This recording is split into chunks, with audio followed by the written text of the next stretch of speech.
வணக்கம் வித்யாதரன் அவர்களே. நாங்கள் தமிழ் CNN செய்தி வலையமைப்பிலிருந்து உங்களோட தொடர்பினை ஏற்படுத்தியுள்ளோம். வணக்கம். இன்றைய சமகால அரசியல் விடயங்கள் தொடர்பாக உங்களோடு சில கேள்விகளை முன்வைக்கலாம் என்று இருக்கின்றோம். இன்றைக்கு தமிழர்களின் ஆயுத போராட்டம் மௌனிக்கப்பட்டு, அதாவது முடிவுக்கு கொண்டு வரப்பட்டுள்ளது. இன்றைய நிலையில் தமிழர்கள் விட்ட இடத்திலிருந்து உரிமை போராட்டத்தை எப்படி தொடர வேண்டும் என்று நீங்கள் நினைக்கிறீர்கள்? நான் நினைக்கிறேன் மிகுந்த ஒரு பின்னடைவு நிலையிலே தமிழ் சமுதாயம் இன்று இருக்கின்றது. நாங்கள் கௌரவ வாழ்வுக்காக, நீதிக்காக, உரிமைக்காக, எங்களுடைய சுதந்திரத்துக்காக இவ்வளவு காலமும் போராடி வந்திருக்கிறோம். இந்த போராட்டம் 3 தசாப்த காலம் அஹிம்சை வழியிலும் காந்திய நெறியிலும், 3 தசாப்த காலம் ஆயுத மற்றும் அஹிம்சை ஆகிய 2 முறைகளிலும் முன்னெடுக்கப்பட்டு இப்போது ஓரளவுக்கு இலங்கை அரசின் அடக்குமுறையின் கீழ் முற்றாக அடக்கி ஒடுக்கப்பட்ட நிலையை எட்டியிருக்கின்றது. இந்த கட்டத்திலிருந்து எங்களுடைய உரிமை போராட்டத்தை நாங்கள் எப்படி கௌரவமான வாழ்வை, நீதியை பெற்றுக் கொள்வதற்கான எங்கள் போராட்டத்தை முன்னெடுப்பது என்பதை பற்றி ஆழமாக சிந்திக்க வேண்டும்.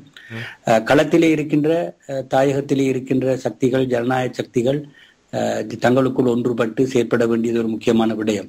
அப்படி ஒன்றுபட்டாலும் கூட அந்த ஜனநாயக கட்டமைப்பினுடைய வலு இலங்கை அரசாங்கத்தினுடைய ஜனநாயக ரீதியாக அது வெளியே காட்டுகின்ற அதீத வலிமையோடு ஒப்பிடும் போது மிக சொற்பம்.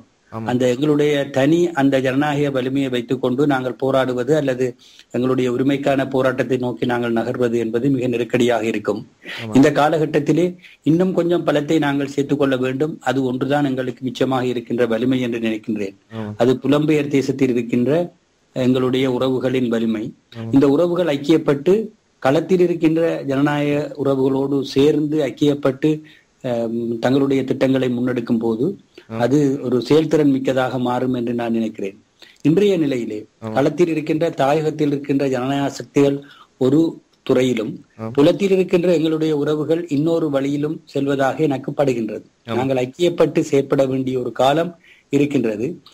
இந்த ஐக்கியத்துக்கு களத்தில் இருக்கின்ற, தாயகத்தில் இருக்கின்ற மக்கள் புலத்தை நோக்கி வர முடியாது. ஆனால் புலத்தில் இருக்கின்ற மக்களில் பெரும்பகுதியினர் களத்துக்கு வர முடியும், தாயகத்துக்கு வர முடியும். ஏற்கனவே புலத்தில் சில முயற்சிகள் எடுக்கப்பட்டிருக்கின்றன, நல்ல முயற்சிகள். நான் அவற்றை குறை சொல்ல வரவில்லை. நாடு கடந்த அரசு, குளோபல் தமிழ் போரம் போன்றவை நடவடிக்கை எடுத்துக் கொண்டிருக்கின்றன. அதனூடாக தமிழர்களுடைய அரசியலை, ஒரு போராட்ட அரசியலை முன்னெடுக்கின்ற தன்மை புலம்பெயர் தேசத்தில் இருந்தாலும் கூட, அதிலும் கூட புலம்பெயர் தேசத்தினுடைய முழு பங்கு பெற்றுதல் இல்லை என்பது உண்மை. அந்த பங்கு பெற்றுதலில் ஈடுபட்டவர்கள் அதை செய்யட்டும், அதை நான் தவறு என்று சொல்லவில்லை. ஆனால் அதற்கு வெளியிலே புலம்பெயர் தேசத்திலே நான் நினைக்கிறேன் 80-90% புலம்பெயர் தமிழர்கள் தாயகத்துக்கு வரக்கூடிய நிலையில் இருக்கிறார்கள். அவர்கள் தாயகத்துக்கு வந்து தாயகத்தில் இருக்கின்ற ஜனநாயக கட்டமைப்புகளை பலப்படுத்தி, அவர்கள் புலத்தில் இருக்கலாம், ஆனால் ஜனநாயக வழியிலான தங்கள் செயற்பாடுகளை களத்தில், தாயகத்தில் அவர்களால் செய்ய முடியும். புலத்தில் இருந்து கொண்டே அவர்கள் வந்து செயற்படுவதன் மூலமும் புலத்தில் இருக்கின்ற கட்டமைப்புகளும் களத்தில், தாயகத்தில் இருக்கின்ற ஜனநாயக அமைப்புகளும் தங்களுக்குள் ஒன்றிணையக்கூடியதான ஒரு ஜனநாயக கட்டமைப்பு ஏற்பாட்டை நாங்கள் செய்ய வேண்டும். 2 தரப்பும் ஐக்கியப்பட்டு செயற்படுகின்ற போது எங்களுடைய போராட்டம் நோக்கிய நகர்வு மீண்டும் வீறு வருவதற்கான வாய்ப்புகள் கிட்டும் என்று நான் நம்புகிறேன். நீங்கள் இன்றைக்கு புலம்பெயர் நாடுகள் பலவற்றுக்கும் சுற்றுப்பயணம் மேற்கொண்டு வருகின்றீர்கள். அந்த புலம்பெயர் புத்திஜீவிகள் பலருடமும் பழகி வருகின்றீர்கள். அந்த புலம்பெயர் புத்திஜீவிகள், தமிழ் அமைப்புகள் போன்ற பலவற்றை சந்தித்து வருகிறீர்கள். அவர்கள் தற்போதைய அங்குள்ள தமிழ் அரசியல்வாதிகள் எடுக்கின்ற நிலைப்பாடுகளை எப்படி பார்க்கிறார்கள்? ஒரு ஆக்கபூர்வமான, ஒரு அக்ரெசிவான, ஒரு முழு தீவிரமான ஒரு போக்கு இல்லை என்ற ஒரு களத்திலே, தாயகத்திலே இல்லை என்ற மனக்குறைபாடு புலத்திலே இருக்கின்ற மக்கள் மத்தியிலே ஆழமாக இருக்கின்றது. தாங்கள் தாயகத்தில் இருக்கின்ற மக்களோடு, கட்டமைப்புகளோடு செயற்பட வேண்டும் என்ற அபாவும் விருப்பமும் அவர்களுக்கு இருக்கின்றன. அவர்களை ஒருங்கிணைக்கக்கூடிய முயற்சிகள் தாயகத்திலிருந்து வெளிப்படுத்தப்படவில்லை என்ற ஆதங்கம் இருக்கின்றது. நான் நினைக்கிறேன், இணைந்து செயற்படுவதற்கான கையை நீட்டுவதற்கான, கரத்தை நீட்டுவதற்கான முதலாவது செயற்பாடு தாயகத்திலிருந்து வெளிப்படுமானால் அதை பற்றி கொள்ள புலத்தில் பெரும்பான்மையானோர் தயாராக இருக்கின்றனர். அதன் மூலம் நாங்கள் ஒரு ஆக்கபூர்வமான திசையை நோக்கி எங்களை அரசியலை நகர்த்த முடியும் என்று நான் நினைக்கிறேன். இன்றைக்கு தமிழ் தேசிய அரசியலில இருக்கிற முக்கியமான கட்சி தமிழ் தேசிய கூட்டமைப்பு. தமிழ் தேசிய கூட்டமைப்பால ஒரு உரிய அரசியல் தீர்வை பெற்றுக் கொடுக்க முடியுமான்னு நீங்க நம்புறீர்களா? அந்த தமிழ் தேசிய கூட்டமைப்புல இன்றைக்கு ஒரு துடிப்புள்ள இளைஞர்கள் புறக்கணிக்கப்பட்டிருக்கார்கள். துடிப்புள்ள இப்ப தொடர்ச்சியா களத்துல வேலை செய்யக்கூடிய இளைஞர்கள் புறக்கணிக்கப்பட்டிருக்காங்க, தொடர்ச்சியான குற்றச்சாட்டு ஒன்று வருது. அது உங்களாலையும் பல தடவை முன்வைக்கப்பட்டிருக்கு. குறிப்பா உதயன் சுடரொலி ஆசிய தலையங்கங்களில இந்த கருத்து எதிரொலிச்சிருக்கு. இது தொடர்பா உங்களுடைய கருத்து என்ன மாதிரி? இல்ல, நான் இது என்னுடைய ஆதங்கமாக நீண்ட காலமாக வெளிப்படுத்தி வந்திருக்கிறேன். ராணுவ ரீதியான போராட்டம் என்பது, ஆயுத ரீதியான போராட்டம் என்பது வேறு.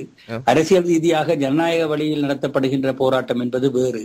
அந்த அரசியல் ரீதியான ஜனநாயக ரீதியான போராட்டத்தின் அடிப்படை குணாம்சங்களில் ஒன்று இளைஞர் சக்திகளை உள்வாங்கி தீவிரமாக செயற்படுவது. அதிலே நான் நினைக்கிறேன் எங்களுடைய தலைமைகள் இன்னும் சிரத்தை காட்டவில்லை அல்லது அசிரத்தையாக இருக்கின்றன என்று நான் நினைக்கின்றேன். எந்த போராட்ட சக்தியும் தன்னுடைய இலக்கை அடைந்து விடும் என்று முன்னரே உறுதி கூற முடியாவிட்டாலும் நாங்கள் எங்களுடைய எங்களுக்கான உரிமைகளுக்காக, சுதந்திரத்துக்காக, நீதிக்காக போராடி கொண்டே இருக்க வேண்டும். நாங்கள் தளர முடியாது. அந்த வகையிலே இன்று போராட்டத்தை முன்னெடுத்த வேண்டிய சக்திகள் இப்போது தமிழ் தேசிய கூட்டமைப்பாக அடையாளம் காணப்பட்டிருப்பதால் அதை நலிவுபடுத்தாமல், மலினப்படுத்தாமல் அதற்கு எவ்வாறு நாங்கள் ஊக்க சக்தியாக இருக்க முடியும், அதை தீவிரப்படுத்தி செயற்படுத்துவதற்கு நாங்கள் பின்னணியில் இருந்து எவ்வாறு உந்து சக்தியாக செயற்பட முடியும் என்று நான் நினைக்கின்றேன். அந்த வகையிலே இயன்றவரை கூட்டமைப்பின் ஊடாக எங்களுடைய முயற்சிகளை எடுப்பதுதான் பொருத்தமானது என்று நினைக்கின்றேன். கடந்த பொது தேர்தலிலே கஜேந்திரகுமார் போன்றவர்கள் எடுத்த முடிவு தவறானது என்பது இந்த கண்ணோட்டத்தில் தான் நாங்கள் விமர்சித்தோம். தீவிரம் பற்றிய தாயக கோட்பாடு பற்றி அவர்களுடைய சிந்தனைக்கு நான் மதிக்கிறேன், பெருமதிப்பு கொள்கிறேன். ஆனால் அந்த இடத்திலிருந்து போராட்டத்தை நகர்த்துவதற்கு நாங்கள் சிதறிவிட முடியாது. அப்படி சிதறுவது தப்பானது. அன்றைய காலகட்டத்தில் கூட தமிழ் காங்கிரஸ் போன்ற கட்சிகள் தமிழ் தேசிய கூட்டமைப்பின் வேகம் அல்லது அவர்களுடைய நிலைப்பாடு பொருத்தமானது இல்லை என்று கருதியிருந்தால் தமிழ் தேசிய கூட்டமைப்புக்கு எதிராக உடனடியாக ஜனநாயக தேர்தலிலே குதித்து அதனை மலினப்படுத்தாமல், தேர்தலில் போட்டியிடாமல் மறுபக்கத்தில் நின்று கொண்டு தங்களுடைய கருத்தை வலிமைப்படுத்தி தங்கள் செல்வாக்கை தமிழ் மக்கள் மத்தியில் உறுதியாக வளர்த்த பின்னர் களத்துக்குள் வந்திருப்பதுதான் பொருத்தமாக இருந்திருக்கும் என்று நினைக்கிறேன். இன்றைய காலகட்டத்திலும் கூட்டமைப்பின் ஊடாக இந்த முயற்சிகளை எடுப்பதற்கு எங்களால் இயன்ற அளவு நாங்கள் முயல வேண்டும். அதாவது தாயகத்திலே கூட்டமைப்பு தன்னுடைய கட்டமைப்பை பலப்படுத்த வேண்டும். கிராமங்கள், வட்டாரங்கள் தோறும் அவற்றின் கிளைகளை நிறுவி மக்கள் இயக்கமாக தன்னை மாற்றுவதற்கு நடவடிக்கை எடுக்க வேண்டும். அதே வேளையிலே புலத்திலே அதே போன்ற கட்டமைப்பை செயற்படுத்த வேண்டும் என்று நான் நினைக்கிறேன். அப்படி செயற்படுத்துகின்ற போது புலத்திலே சில பின்னடைவுகள் இருக்கலாம். விடுதலை புலிகளோடு வெளிப்படையாக செயற்பட்டவர்கள், நாடு கடந்த அரசோடு வெளிப்படையாக செயற்பட்டவர்கள், குளோபல் தமிழ் போரம் போன்றவற்றோடு வெளிப்படையாக செயற்பட்டவர்கள் நேரடியாக தாயகத்துக்கு வந்து இந்த ஏற்பாடுகளில் பங்கு பெற்ற முடியாவிட்டாலும் அவர்கள் இப்போது எடுத்துக்கொண்டிருக்கின்ற முயற்சிகள் ஒரு வகையிலே சரியானவை. அது ஒரு திசையிலே நகர களத்திலே இருக்கிற, தாயகத்திலே இருக்கிற ஜனநாயக சக்திகளை வழிப்படுத்துகின்ற காத்திரமான நடவடிக்கைகளை இங்கே மறுபுறத்தில் மற்றவர்கள் எடுக்க முடியும், பெரும்பான்மையினர் எடுக்க முடியும் என்று நான் நினைக்கிறேன். அவர்கள் நாட்டுக்கு வர முடியும், நாட்டிலே விடயங்களிலே பங்கு பெற்ற முடியும், நாட்டிலே இருக்க கூட்டமைப்பு தலைவர்களை, கிளைகளை ஊக்கப்படுத்துகின்ற நடவடிக்கையில் நேரடியாக அவர்கள் ஈடுபட முடியும். அந்த நடவடிக்கையை செய்யும்படிதான் நான் அவர்களை கேட்டுக்கொள்கிறேன். இது இப்போது கூட்டமைப்பு விரைந்து தீர்மானிக்க வேண்டிய ஒரு விடயம். இதிலே கூட்டமைப்பு தொடர்ந்து தவறளிக்குமானால் மாற்று வழிகள் பற்றி சிந்திக்கப்பட வேண்டும். இளைஞர்களை களத்துக்கு கொண்டு வராமல், புலம்பெயர் சக்திகளை எங்களுக்கு ஆதரவாக தாயகத்தில் நாங்கள் திரட்டாமல், எங்களுடைய ஒற்றுமைப்பட்ட ஒழுங்கமைக்கப்பட்ட ஒரு அரசியல் திட்டத்துக்குள் புலம்பெயர்ந்த தமிழர்களின் காத்திரமான பங்களிப்பை அவர்களை ஒதுக்கி விடாமல் அவர்களோடு சேர்ந்துதான் நாங்கள் எதுவும் அடைய முடியும் என்ற யதார்த்தத்தை புரிந்து கொண்ட ஒரு திட்டமிட்ட செயற்பாடு இன்று வேணும். அதை எங்களுடைய அரசியல் தலைமைகள் புரிந்திருக்கின்றனவா, அதன் ஆழத்தை உணர்ந்திருக்கின்றனவா என்பதுதான் எனக்கு வேதனை தருகின்ற அல்லது சந்தேகத்துக்குரிய விடயமாக இருக்கிறது.